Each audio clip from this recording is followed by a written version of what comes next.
Hey there. Welcome to another episode of Carve Your Own Fucking Path, a podcast made to inspire you to create a life and business on your own terms. You'll hear candid interviews with people who have boldly decided to blaze their own trail, and the occasional solo show with me, your host. I'm Willa McDonough, on-camera coach, storyteller, and remote video producer. 5 years ago, I moved from my home base of San Francisco to the coast of Portugal, taking a big leap into the unknown. Some called it courageous. I called it carving my own fucking path.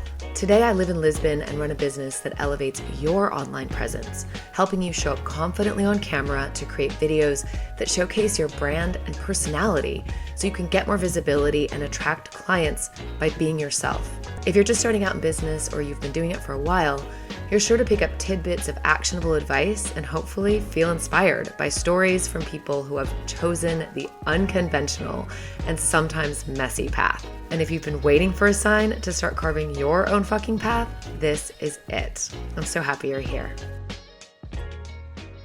Meridith Grundei is my next guest. She is an award-winning theater director, producer, former Second City improv teacher, and an actress and a playwright.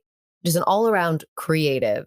And she took all her experience and her skills and her love of improv and being on stage and uses it to teach people how to public speak better. So she goes in and works with teams, uses these theater techniques like improv in order to build connection and trust and empathy and really having them think out of the box. Let's meet Meridith. So nice to meet you. Yeah, nice to meet you too. I appreciate you reaching out. Of course. We're in a similar line of business. Yeah, I'm excited to get to know you too. I was listening a little bit to your podcast, so I'm excited. Oh, thank you. And I like that you use the word fuck. I know. You're like, hell yeah, I want to be on Hell that. Yeah, I'll be on that. It's so funny. There's this one person that I met recently who has his business is fuck fear, but he has a really hard time owning the word fuck. Interesting. Which is fascinating, right? Yeah. Does he spell it, Anyway. or does he do like an asterisk or anything, or does he? He does the asterisk. Yeah. Mm-hmm. And he's Canadian, so maybe there's something to Maybe. He's not American like us, so we can just fully. So we can fully embrace fuck. But Exactly. And I always think if you resonate with the name, then that's a good sign. Right. Really. Yes. You know, yes. and the podcast has it's, evolved. And now I'm specifically talking to more unconventional entrepreneurs. So people that are carving their own fucking path, but in a business sense, Right. and taking your story, your background, and then carving a space for yourself and really ultimately being seen. Mm-hmm. So that's a big piece as well. And that is what you do. I mean, you help people be seen, essentially. Yeah. So yeah, let's just dive in. I want to learn more again about your path. Like, what is the path that you've taken? And I'm sure that's a long answer. So if you could take us back, a little bit of your backstory. Oh, my backstory. Oh, well, I always wanted to be on stage. And I remember when I was a kid, I wasn't that kid that was in sports. Like I didn't gravitate towards soccer or baseball or any of the above. And I was the kid that always huddled against the wall during dodgeball in complete terror that it was going to hit me in the face. And I took that as a sign that maybe that form of fearlessness, which later I developed, but that form of fearlessness at such a young age wasn't quite for me. And I remember a friend of mine, Mona Mehta, her parents put her in a dance class and she said, "Do you want to do this?" And I said, "Great." And we were 9. And so I went home and finally my parents were like, "Thank God she's gravitating towards something." Because I think they were a little worried. That I wouldn't have that extracurricular activity that all American kids are now doing, in too much. I think parents are running around like crazy. Yes. Anyway, so my parents put me in a dance class. I started dancing and I was on stage at age 9 and I loved it so much. And then when I was in middle school, I was in this dance piece where I had to do a turn, stop, and then say out loud to the audience, "When I grow up, I want to be just like Wonder Woman." And this woman came up to me after and she said, "You have a beautiful stage presence and I really love your voice on stage. You should be an actor." And I went, "Ooh, an actor."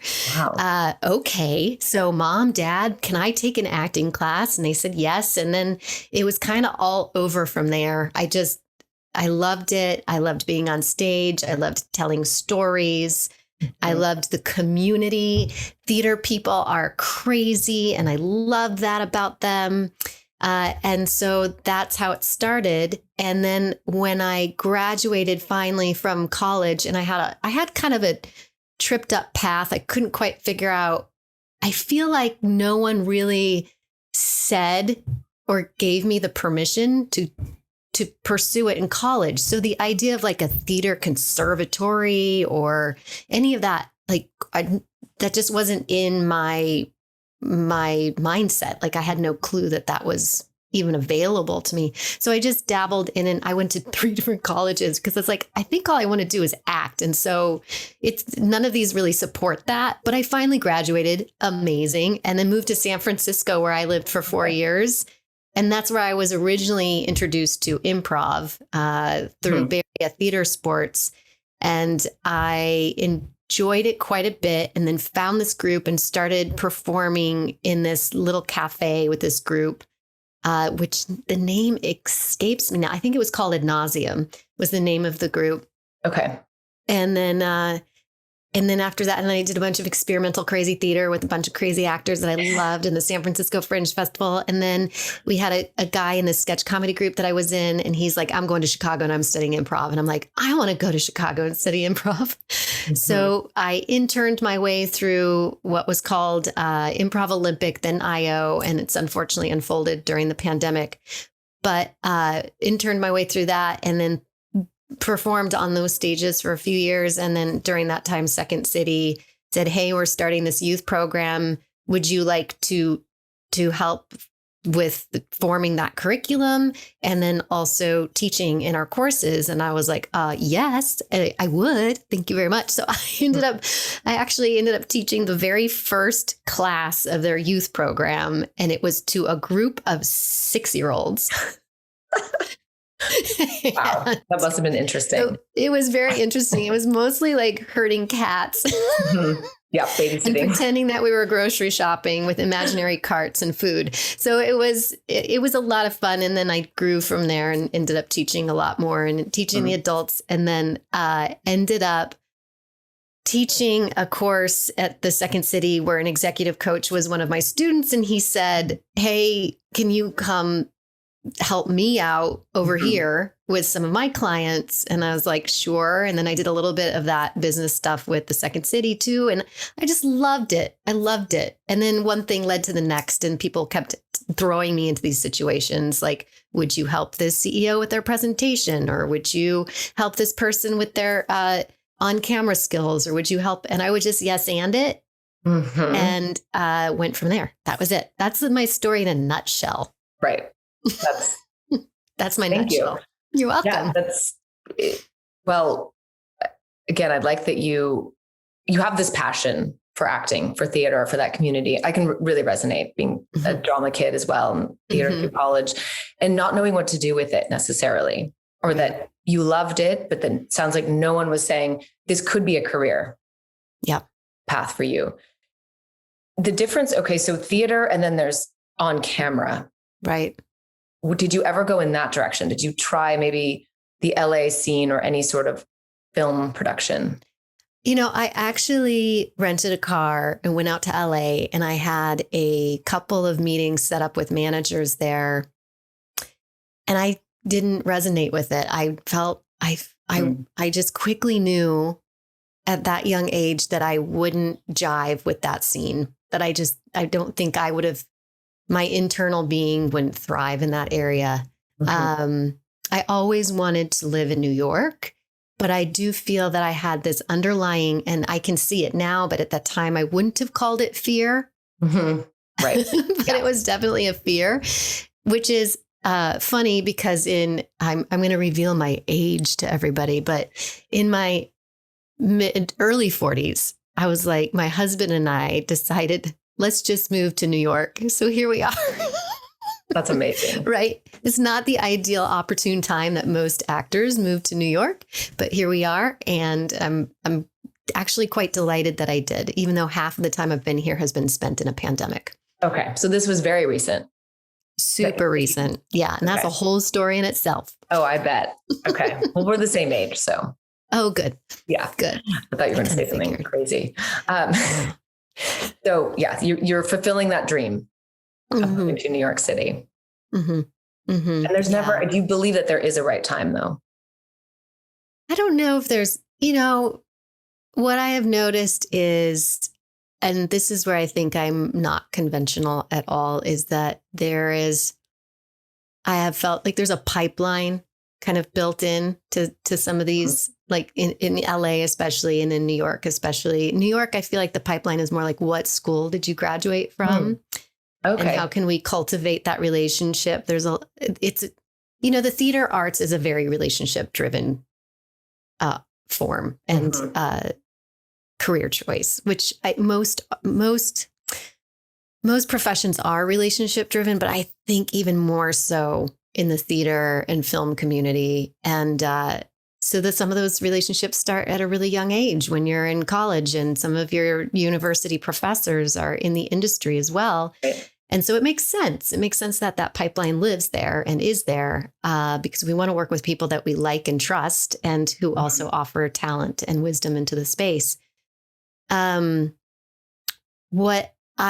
asked the question about the film industry. So I didn't do LA, but I did get an agent when I lived in Chicago. I did a fair amount of commercial work. So I was doing a lot of commercials. I did a lot of commercials in Denver, Colorado as well, which is more of a non-union market. And really grateful for my relationships with both of those talent agencies and the agents within them. And did voiceover work and still do occasional voiceover work, and actually still audition for commercials and have a commercial agent here in New York, which is fantastic. And have done a few short films and so forth, and have dabbled in all of that fun stuff. So I hope that answers your question. Yes, it does. Sometimes it's like one, the theater path is one way and the film is the other. Right. It sounds like you love the medium, no matter which way it plays out. Yeah. So the being seen, was there a time, let's say, back as a kid, that you didn't feel seen? And this was potentially a way that you could. Yeah. Oh my God. Thank you for that question. I'll be vulnerable here and share. I had a father who had PTSD he was a Marine in the Vietnam War. And it was more during my informative years that he started to have flashbacks and so forth. So as a preteen into my teenage years, there was a lot of turmoil happening in my home. And so I would say, yes, I wasn't being seen, and I was being told that where on one hand they were supporting my desires and passions to be on a stage, they were also not supporting it as a career choice because they didn't understand it. So coming from a conservative family where my father was pretty linear in his thinking, plus dealing with a trauma, and a mother who was trying to keep the family together because of the trauma, I did feel pretty invisible. And so the stage and I'm an extrovert, and I will repeat and I have a habit now of repeating myself because I feel like I wasn't being heard. Oh. And so I have to really work on that for myself. And I think, what was the point? What was I going to say? I lost track because there were multiple things entering into my brain at the same time. I feel that that outlet for me and my extroverted sensibility was to be on a stage and be amongst theater people who supported me and saw me. Yeah. Right. Yeah. Thank you for sharing. Yeah, you're welcome. I can just picture it. This was sounds like a safe place for you to explore and be yourself and understood. And it being a career choice, when at that age, did you actually think this is something I could do forever? And did you have any role models as well? Anyone that was in this space that you looked up to? Yeah, I did. I had a teacher, Maury Evans, who I adored. And I felt like he gave me permission to follow my dreams and follow my passions. And it's funny because I've never been conventional. Mm-hmm. I feel that I've always followed what my I was more about the curiosity and less about the end game, if that makes sense. So yeah. I would get curious about something over here, and I would find myself in these circumstances that would just then lead to the next thing. But because I feel like, and people have said this to me in the past, they've had a hard time figuring out where to put me. Oh, okay. Right? Yeah. That I just went, okay, well, I guess I'll just leverage that. Yeah. Because what the fuck am I going to do with that kind of feedback? Yeah. Yeah. Relate again to that. Yeah. Okay. So curiosity driving most decisions for you. Mm-hmm. Mm-hmm. What are some of your top values? I value creativity. Mm-hmm. I value honesty. I value adaptability and flexibility. Mm-hmm. And I value I don't know how, exploratory sensibility. Like I value that, like the curiosity piece. Mm-hmm. Mm-hmm. Yeah. Thanks for sharing. Yeah. In the improv, it sounds like that.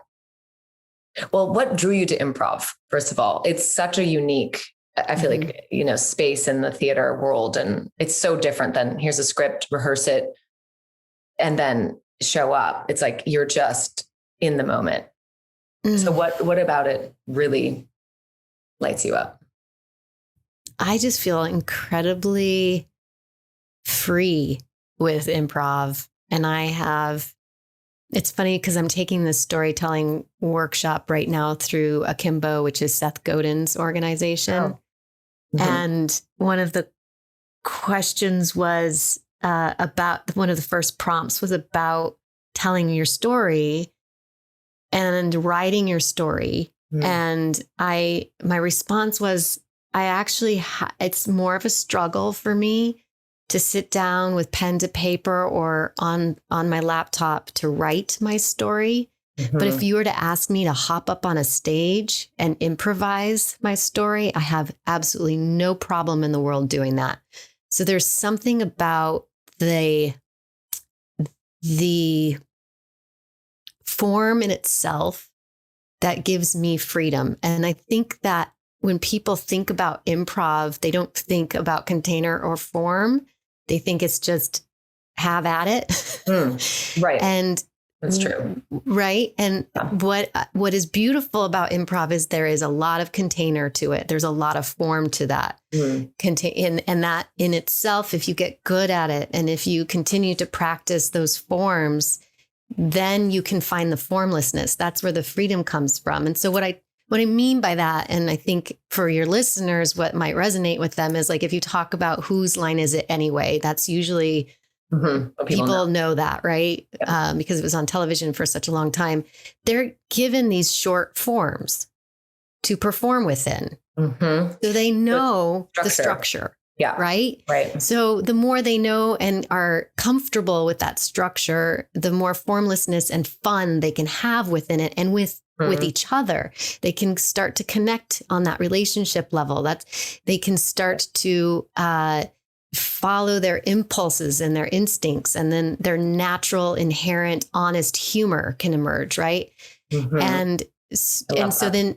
Yeah. So that's the short form piece, that the games, right? And that's a lot of when you teach improv. And when I incorporate improv into my coaching practices as a public speaking coach, I'm helping by giving them a container so that they can find that adaptability. They can feel what that feels like. So when they're up on stage or they're giving a virtual presentation and something goes wrong, at least they know the container enough to where they can find the adaptability and be at ease within that structure.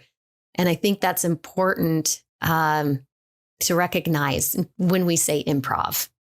Yes. I'm so glad that you outlined that, because a lot of the perception, and that's why it's so scary for people, is that you're exposed, potentially that feeling of exposure. And am I going to be funny enough? Am I going to be, it's more, again, because I've done improv, so I know that fear of, oh, this is, what if I don't, it's more about it's the performing side that people get caught up with.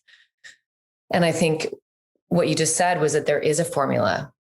And so how does that, I'm curious about how that translates into your real life with this structure and this knowing of this.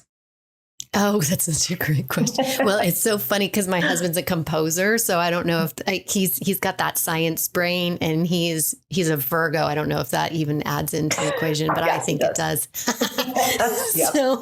So he's very compartmentalized. He's incredibly great. He's really good with boundaries. He's really good at the checklist, and so I'm like the polar opposite. I'm shiny object girl. Sometimes, and so it's beautiful because I learn from that though. I go, oh, maybe I could just take this one little baby step and implement the checklist today. What would that feel like? Yeah. Right. And how can I create I've tried even the Pomodoros, right? With the 25 minutes where you work on one thing and then you take a 5-minute break and then you do another 20 to 25 minutes and then you take a 5-minute break.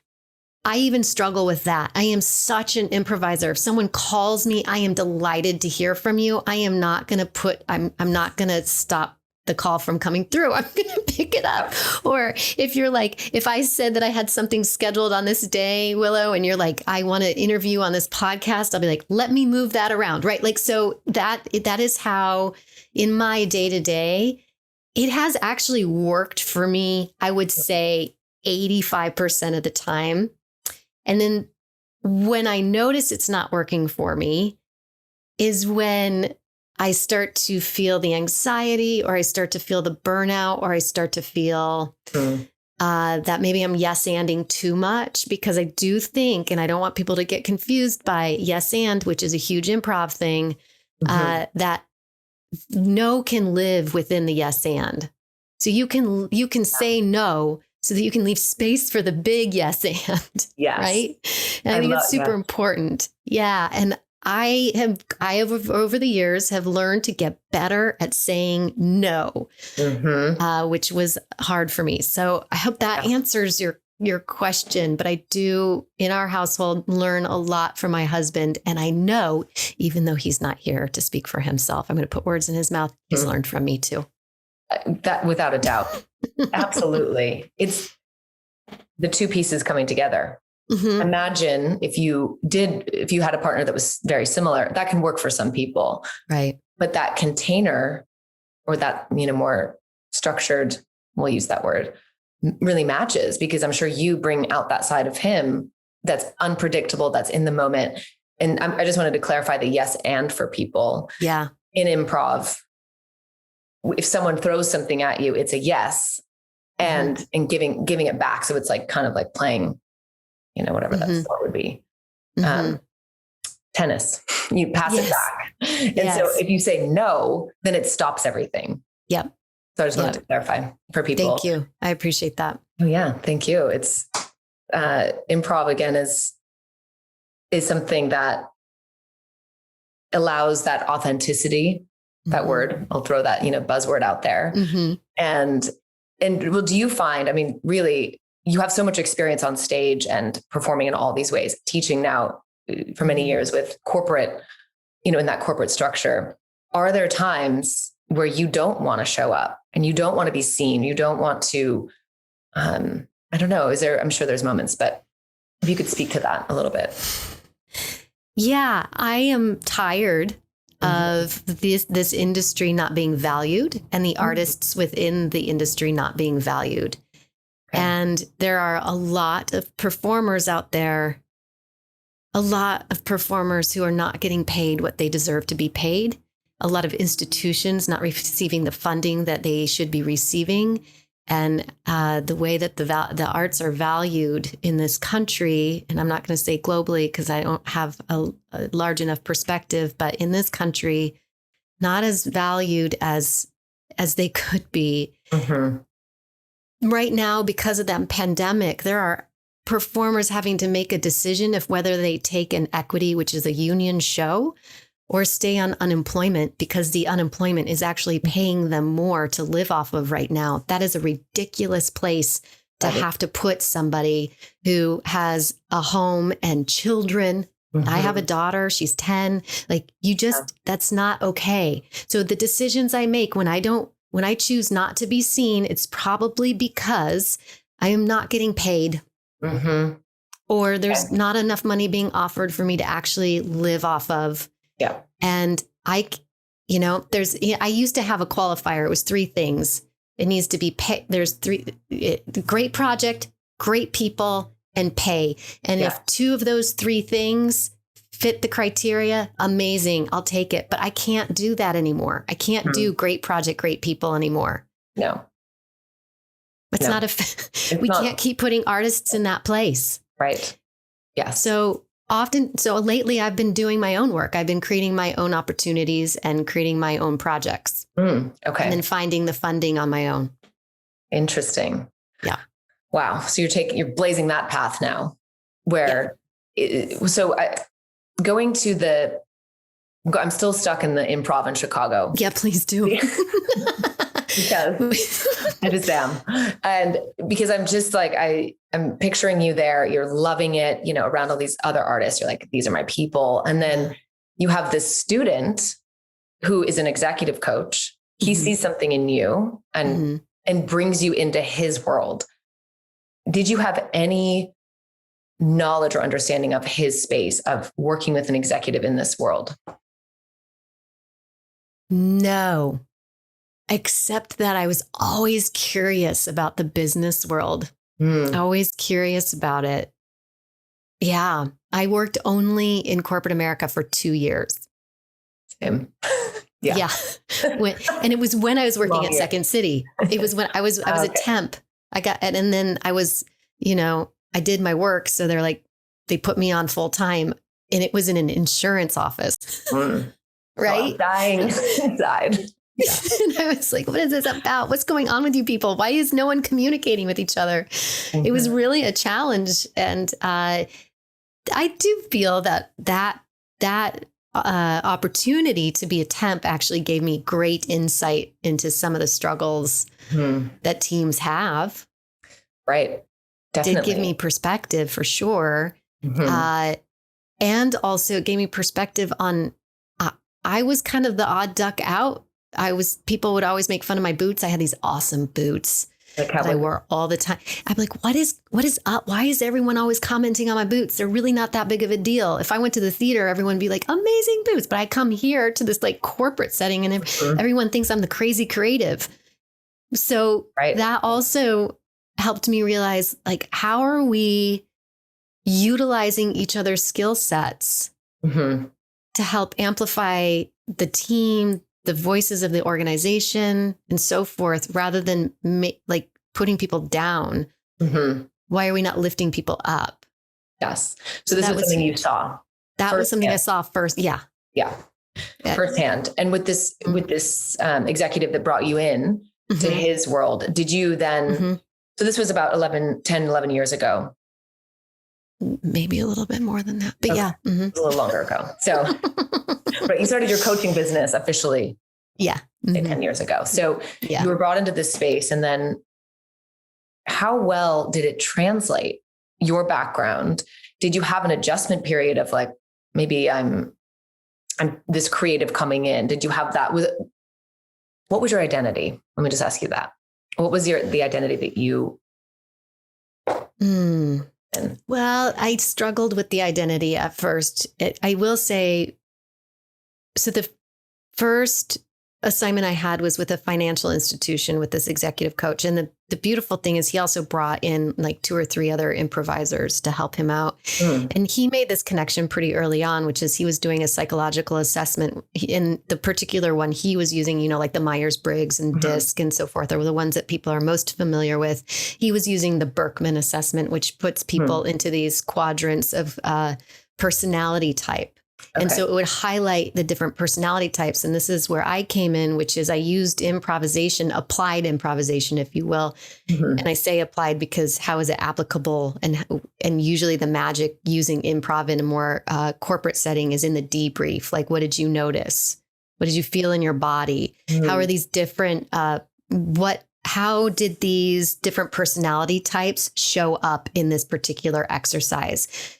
How could you have supported each other within this context, right? So really diving in to see, because in improv, there are no real world consequences, right? So it gives a safe, brave space for people to be able to experiment within these structures that I offer into this space, so that they can have a deeper realization and of their day-to-day habits, the way they communicate or listen. So you give scenarios, real life scenarios. I would give real life scenarios, and I'd start getting better with bridging the vocabulary. And I think that's where it comes in, is the bridging of the vocabulary from my world into their world, so they can understand what it is that I'm bringing into the space. My identity was a little bit, I do feel that we want to compartmentalize. We want to put people into lanes. And so I do remember one particular time the executive coach says, tell them that you worked at Second City, because that's a known name, especially since I was working a lot around in the Midwest. And you don't need to mention all of your other theater stuff, because I think that just confuses them.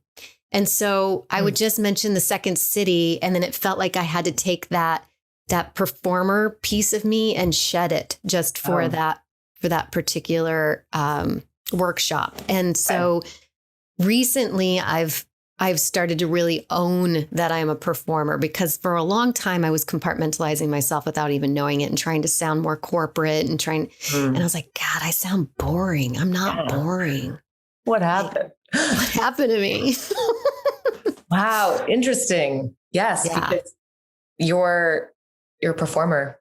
You can put on different identities and personas, sounds like. So in this corporate environment, you can play that role, and you sort of playing it very well, clearly, because you're still doing it. And how is that? What has been the evolution in that space for you? Yeah, the evolution in that space has been,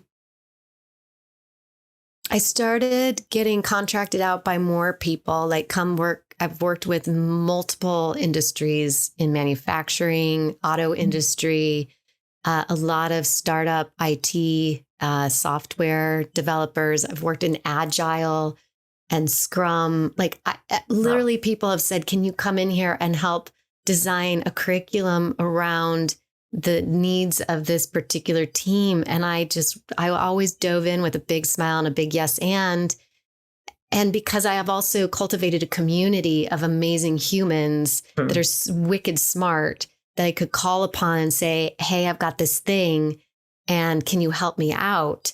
And I'm also a big believer in giving back. So I've started like a circle, and that's my extroverted, personality, but like I feel community and who you surround yourself with is super important.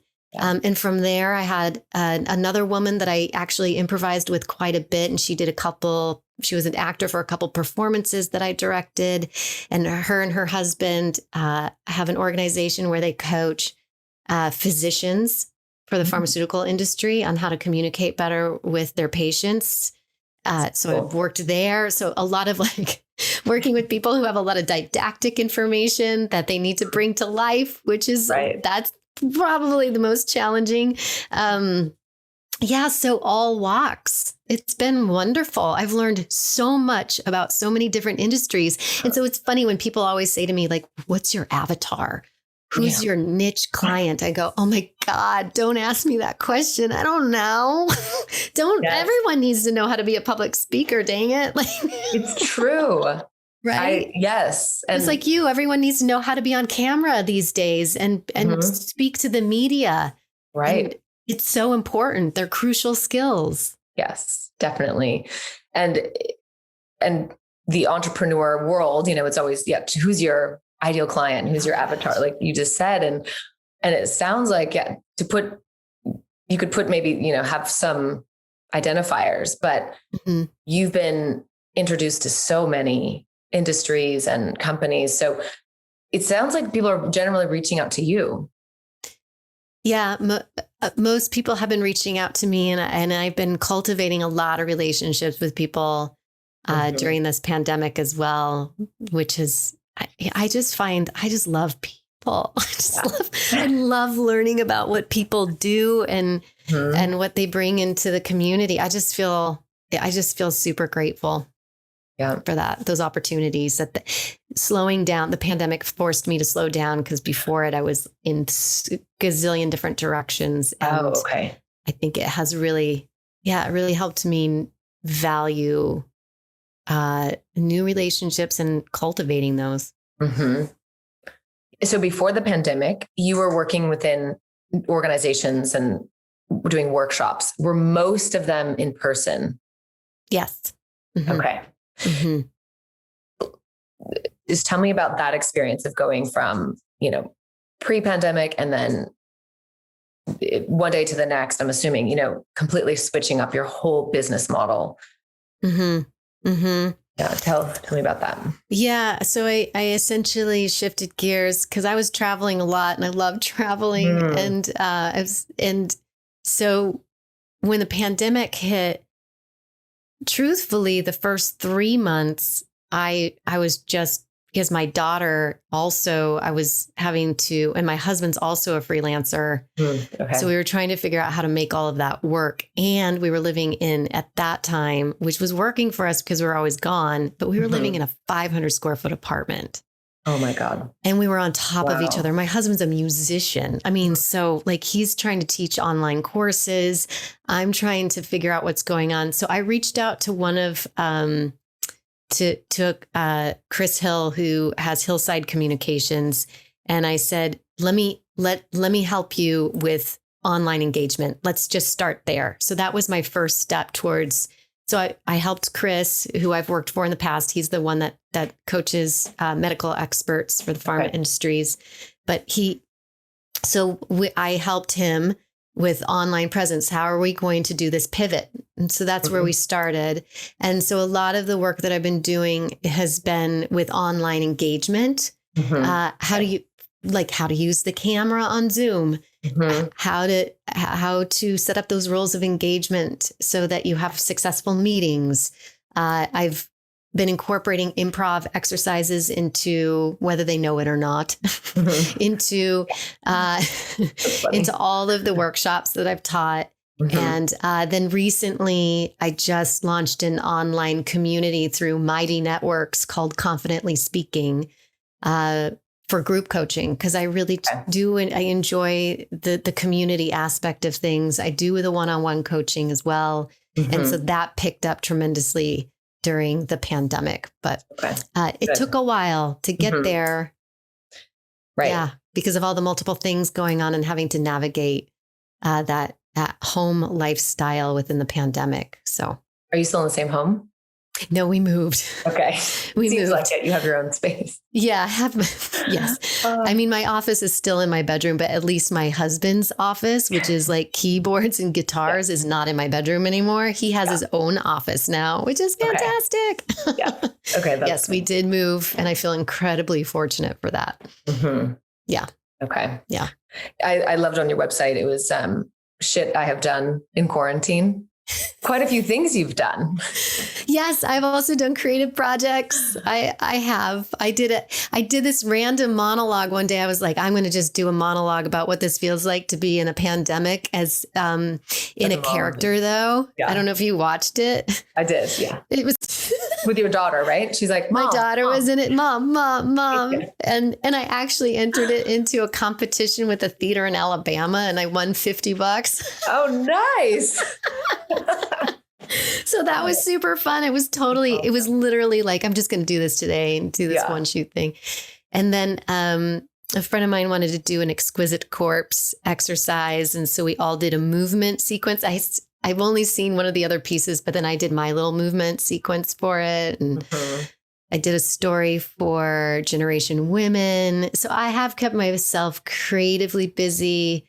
And then I have a project that I've been working on for the past several years, actually about the death of my father. And so I've been kind of sitting in that space with that for a little bit, just trying to figure out what does that want to be next, because I did a workshop, we call it a work in progress for the listeners who are not theater people. It was for me to workshop what I had created already with actors to see what was working and where I still had questions. And so I did one incarnation of that. And I'm looking forward to hopefully getting some funding to do the second incarnation, or a residency to do the second incarnation of that. Okay. And then I started a podcast as well. Oh, yeah. I did. Add that to the list.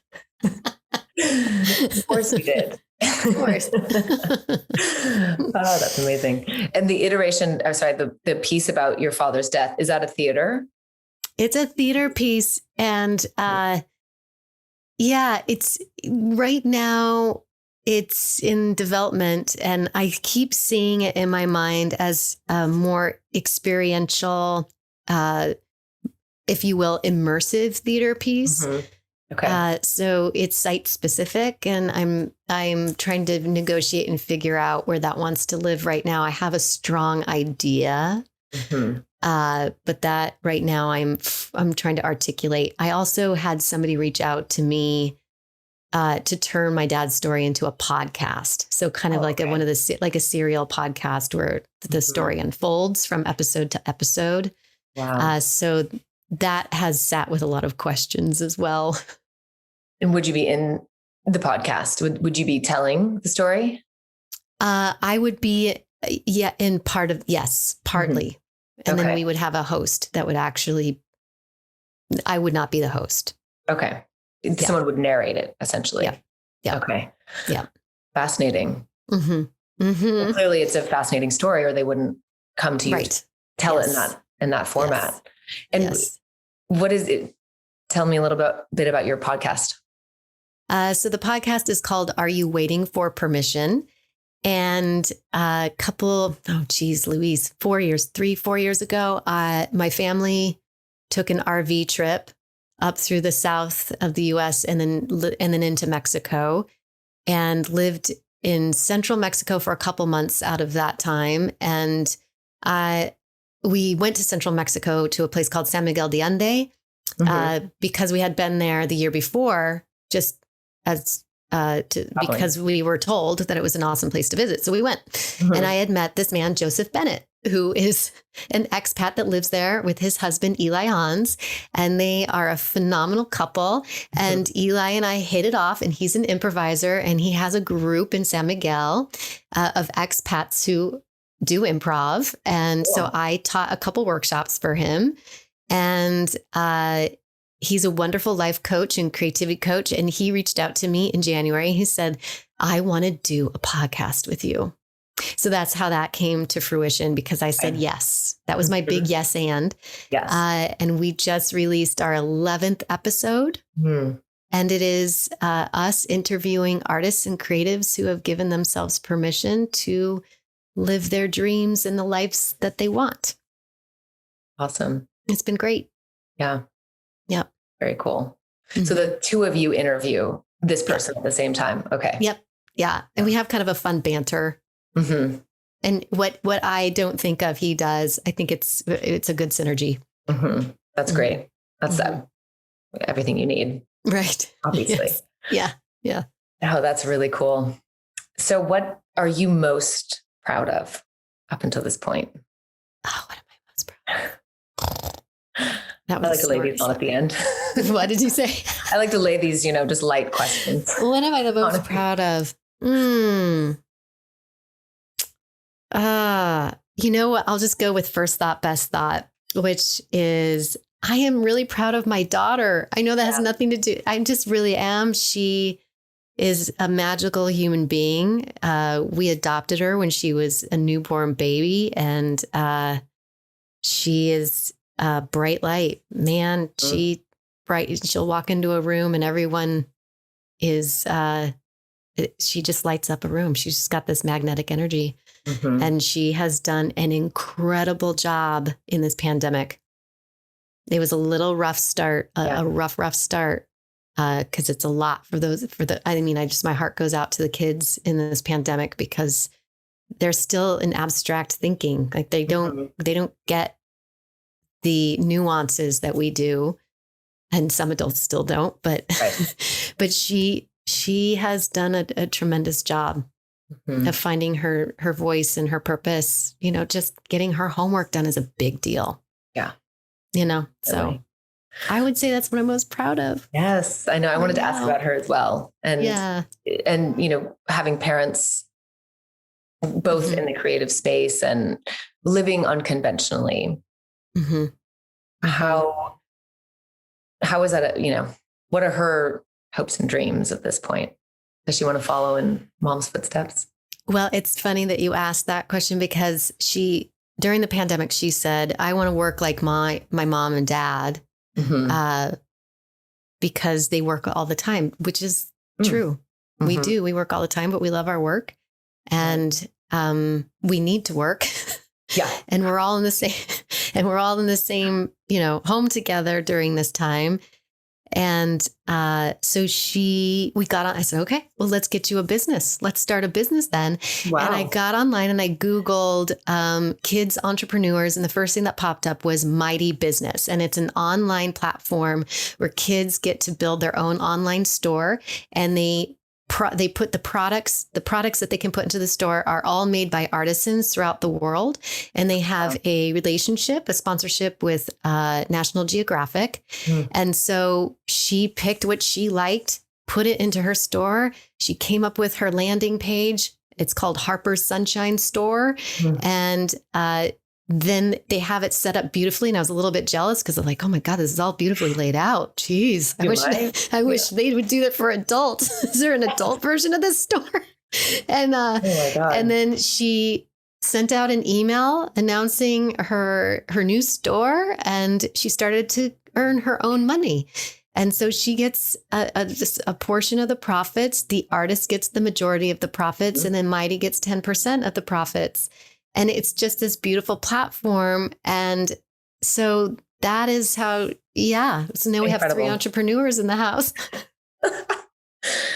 Watch out. Watch out, world. That is, I've never heard of this before. Yeah, it's pretty cool. So her store is Harper's Sunshine Store. Okay. Sunshine Store is through Mighty Business. Yeah. Okay. And they're a wonderful organization. And we actually interviewed one of the founders on our podcast because I love this idea of giving kids permission and agency to learn about money without having to give them money for chores, which we don't do anyway, because we feel like that's a part of the home. You just do the work because you're a part of a family. So Does she use social media for advertising? Not really. She doesn't. We don't have her on a social media platform, but I do post for her on my social media on Instagram. And Mighty Business has been really wonderful about highlighting the kids in their stores as well on their Instagram. So that's another way of exposure. Yeah, for them. Okay. Yeah. Wonderful. I mean, it's just incredible that opportunity. And does she want to be, she's 10 years old. So is she seeing like, I want to sell this particular thing? Or is there anything that's like really resonating with her? It changes. She has wanted to be a musician, doctor, and then she wanted to be a server for a really long time. And which is awesome. Yeah. And now she wants to be a teacher. So just the other day, she wanted to be a teacher. I think it changes. And then Someone reached out to me not too long ago and asked if she wanted to audition for a movie. And I asked her if she wanted to, and she said yes. But there have been other things in the past where she's been invited, whether that be film or theater, where she has said no. Oh, okay.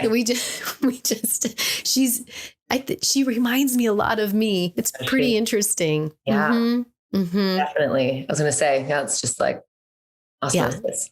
Yeah, a little bit. But she loves her Roblox right now.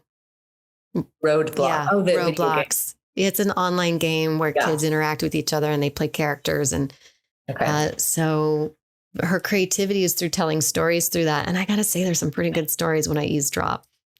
Oh, really? So you can hear her speaking? I can hear her speaking. Yeah, because she's got this little, animated character that's running in and out of, they have like neighborhoods and stuff. And for the Roblox fans out there, you're probably having a really good laugh at my interpretation of this game.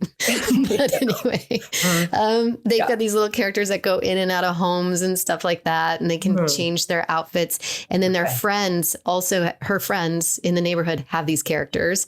And so they're all on this video game playing with each other. That's really cool. I mean, it's interaction.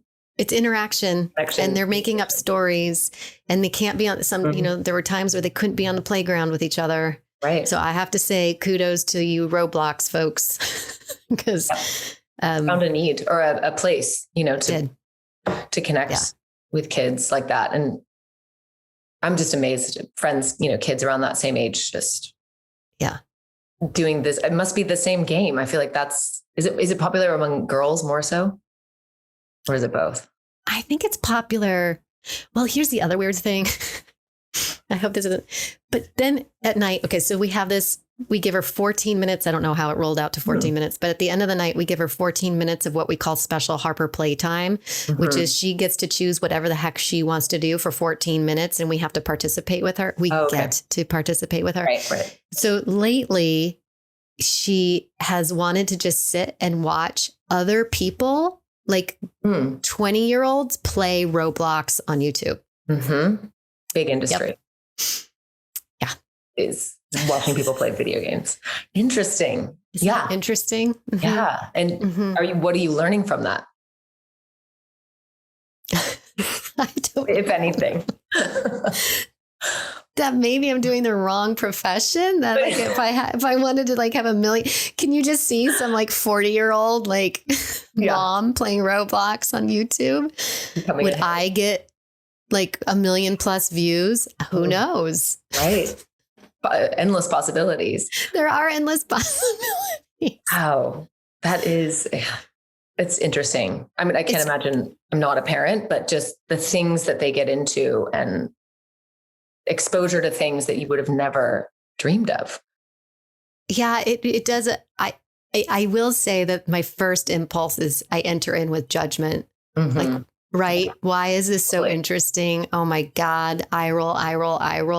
Why is this person so over the top? That's the honest answer.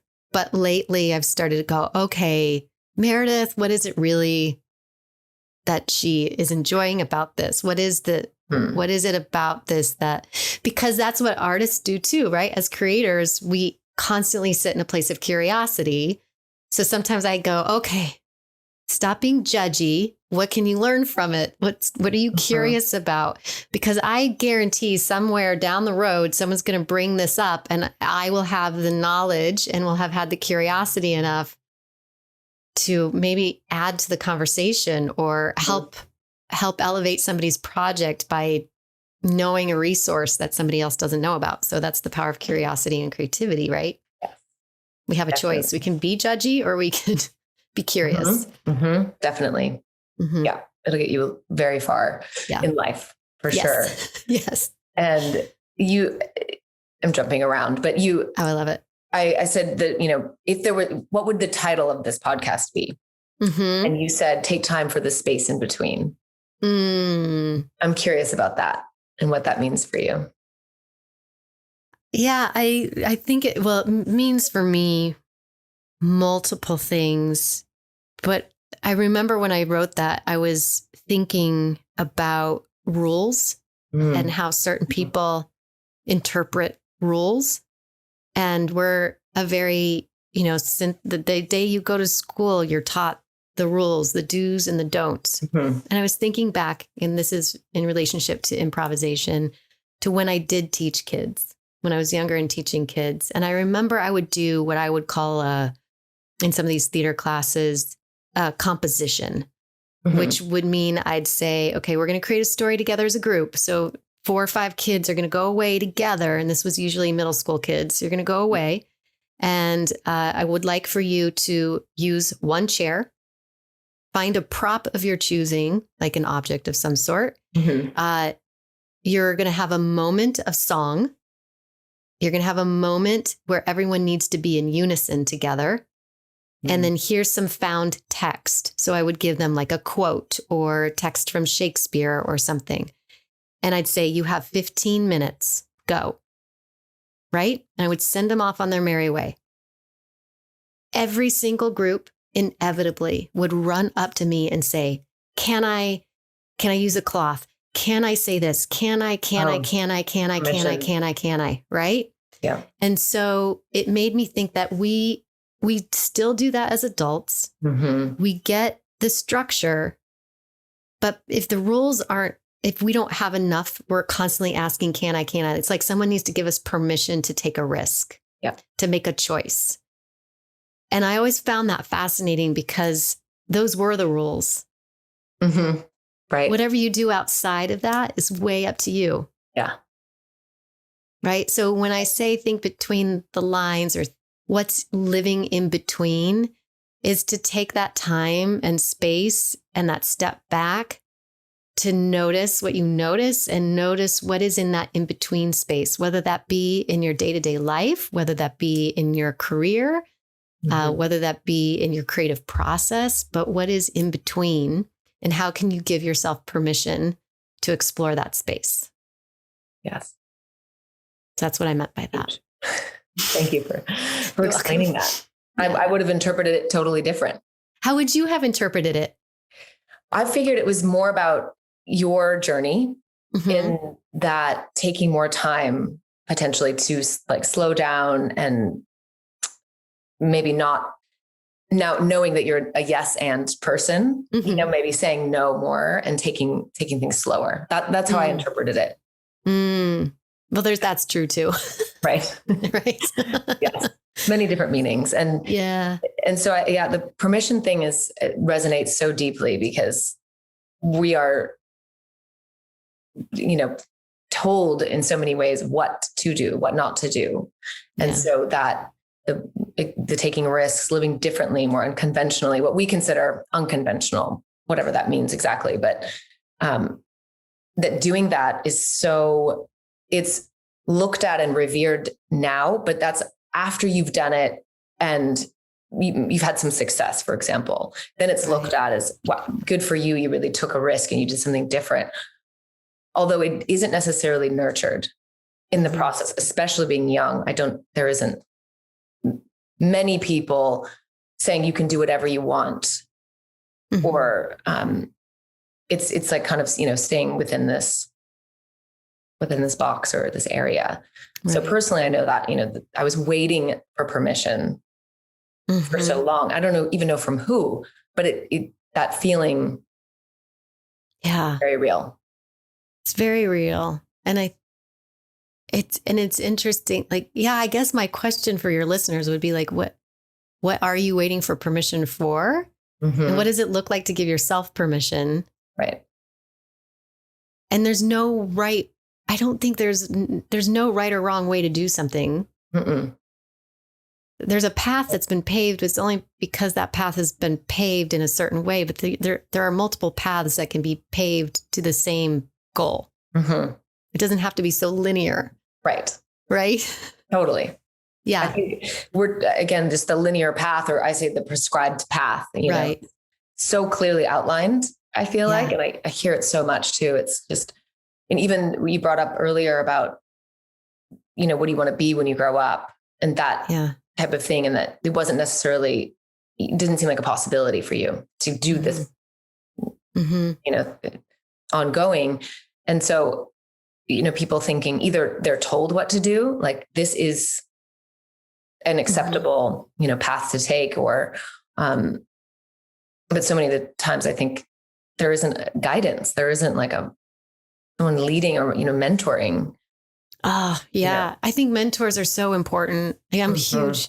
I would say if you can find a mentor, find a mentor, because somebody that you look up to, somebody who's achieved some of those goals that you want to achieve. I think that, and I think it's also okay to ask questions. I think there's this myth that we need to have all the answers especially if you're in a certain position, like a leadership position, for example, that you're supposed to maintain this persona that you have all the answers, but it's okay to not. And actually it's better. It's more, you're more successful if you can admit that you don't have all the answers.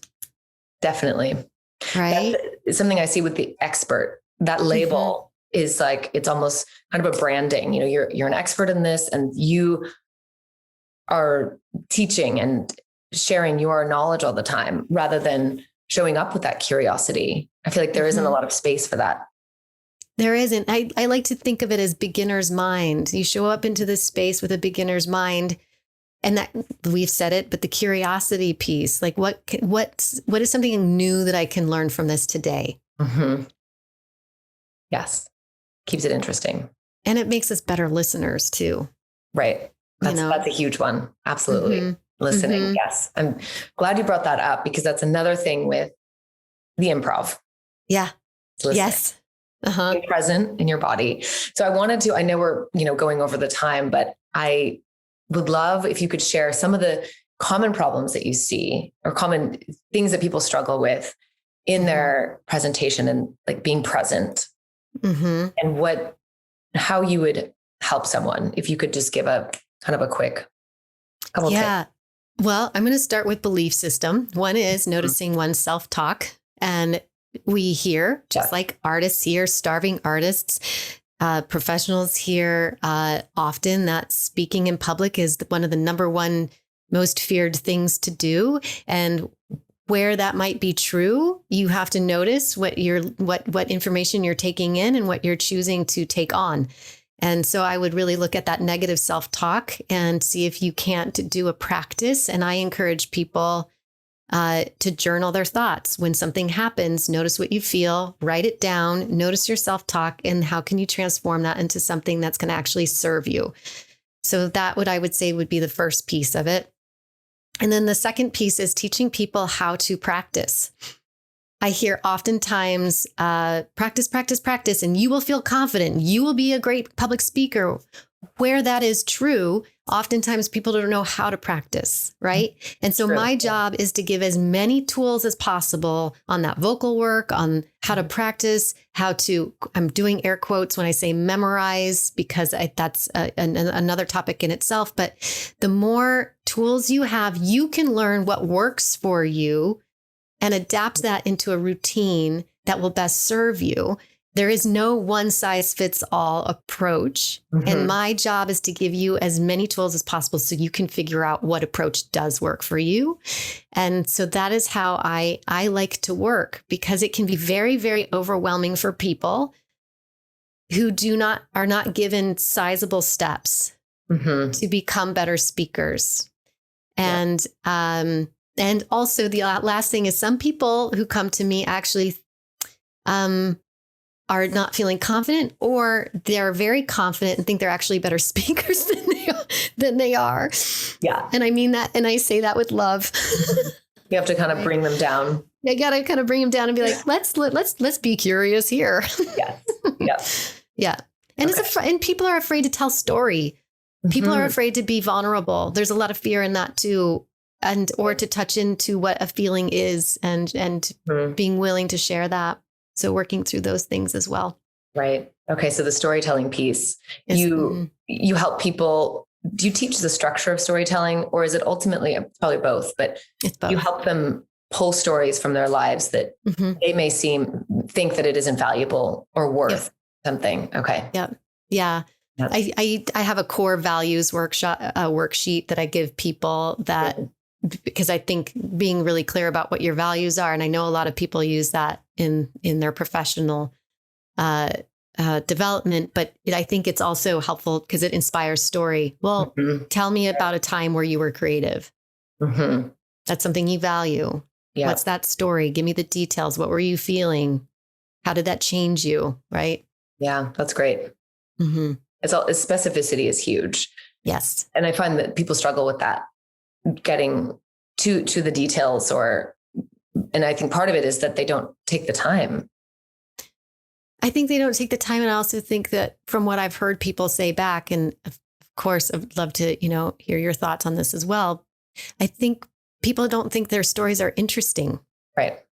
All the time. And they stop themselves. Cares. Yeah. Yeah. No one cares. Yes, we do care. We do care. Exactly. Yeah. It always is shocking when I hear that a lot, for sure. And I think a lot of it has to do with social media and showing up and sharing just off the cuff, for example, or in any kind of way, just sharing, teaching. And that is the biggest thing that stops them. No one's listening anyway. No one cares, I don't think. It's painful to hear that. It is painful. Well, I think, something I always say to my clients is it's not about you. Yeah, exactly. It's really not about you. Yep. It's not about you. Sorry. And and it took a while for me to learn that as well, especially as a performer in this industry. But it's about who you're serving. It's about you're serving the story and you're serving the audience. Yeah. You're adding value to the audience. So, right. Why are you there?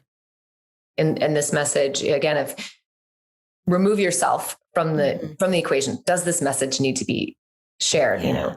Yeah. If it affects one person, and that's such a huge reframe for people realizing, oh yeah, you're right. It's this will help somebody, and that's essentially what we're in the business to do, is help.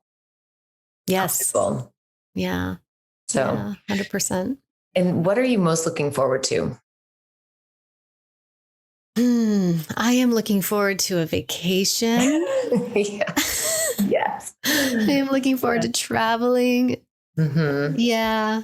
I'm looking forward to those, being a little bit more free. And my heart goes out to parts of the world right now that are still in this pandemic, that we're not out of the weeds yet. And right. Do you have a vacation planned? Do I have little mini pockets of vacations planned. Yeah. Yeah. I would call them trips. Trips. Getaways. Trips. Yes. Getting on a plane? Yes. To Colorado. Okay. Yeah. Hopefully in September, if all goes well. How about you? Well, I just got back to Lisbon. So I've been doing so much traveling, and it's totally different now. And I sound spoiled because I've been able to be free and hop on a plane, but it's been so much added layers that it's quite exhausting. So I think I'm going to chill for a while. Okay. But I can understand, with not having much movement and being, again, your past life, let's call it, pandemic was traveling all the time. And then to have that completely stop is probably a shock to the system. Yeah. A little bit. And just how much, change your environment. And it's just so much more, can be so much more inspiring. Yeah. So, yeah. But I am grateful for this platform to be able to meet new people and be on Zoom, and it's amazing. Yeah, it's been quite the gift. Yeah, definitely. That's the thing and that your business translated over, I mean, what a gift, because now you can work with so many more people. Yeah. And from all over the world. It's such it's gorgeous. I think it's, Yes, it's amazing. Yeah. So. And how can people find you? And you do have a group coaching. So if you can walk through all the ways that people can find you and work with you. Yeah, thank you. So I'm on GrundeiCoaching.com, and that's spelled GRUNDEI coaching.com. And that's my main website for my team coaching and also one-on-one coaching. And then I have confidentlyspeaking.club. So you can find me at www.confidentlyspeaking.club. And that same thing, I just got a new, is memberships.confidentlyspeaking.fun. Because I wanted to put a little bit of fun in there. So those are the ways you can find me. And then my performance website is meridithgrundei.com. And Meridith is spelled Meridith, Grundei.com. So you can find me there as well. And Instagram. Oh, gosh. And you can find me on Instagram at Meridith Grundei Coaching and at This Improvised Life. I've got 2 Instagram accounts. There's a lot of places you can find me. I am not on Facebook, though. I got off Facebook. Yeah. I was like, I want to love my relatives by the time all of this is over. So yes, smart. Empathy is a big deal to me. So I am not on Facebook, and you can find me on LinkedIn. Great. I'll list all of these in the show notes. Thank you. But I love you're everywhere. And that's great. Yeah. Yeah. Oh, well, thank you. Thank you for being here and sharing your story. Yeah. Thanks for inviting me. Thanks again. Really great conversation. Thank you. Thanks, Willow. Bye. Bye.